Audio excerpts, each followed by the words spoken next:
Hello and welcome. Today's reading is from St. John Chrysostom's homily number 6 on St. Paul's letter to the Philippians, and it begins as follows. It cannot be that an avaricious man should ever see the face of Christ. This is one of the things which are impossible. It is a root of evils, and if he that possesses one evil thing falls from that glory, where shall he stand who bears with him the root? He who is the servant of money cannot be a true servant of Christ. Christ himself has declared that the thing is impossible. You cannot, he says, serve God and Mammon, and no man can serve two masters, for they lay upon us contrary orders. Christ says, spare the poor. Mammon says, even from the naked, strip off the things they have. Christ says, empty yourself of what you have. Mammon says, take also what you do not have. Do you see the opposition? Do you see the strife? How it is that a man cannot easily obey both, but must despise one?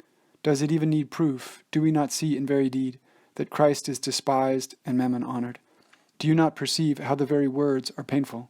How much more then the thing itself? But it does not appear so painful in reality because we are possessed with the disease. Now if the soul is but a little cleansed of the disease, as long as it remains here, it can judge right, but when it departs elsewhere and is seized by the fever, and is engaged in the pleasure of the thing, it does not have its perception clear, it does not have its tribunal uncorrupt.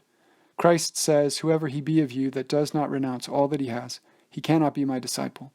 Mammon says, take the bread from the hungry.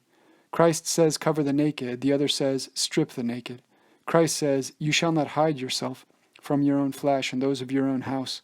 Mammon says, you shall not pity those of your own seed. Though you see your mother or your father in want, despise them. But why do I say father or mother? Even your own soul, he says, destroy it also. And he is obeyed. It's awful.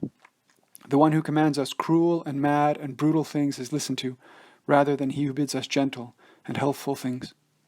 And that is the end of the reading. Glory be to God for all things.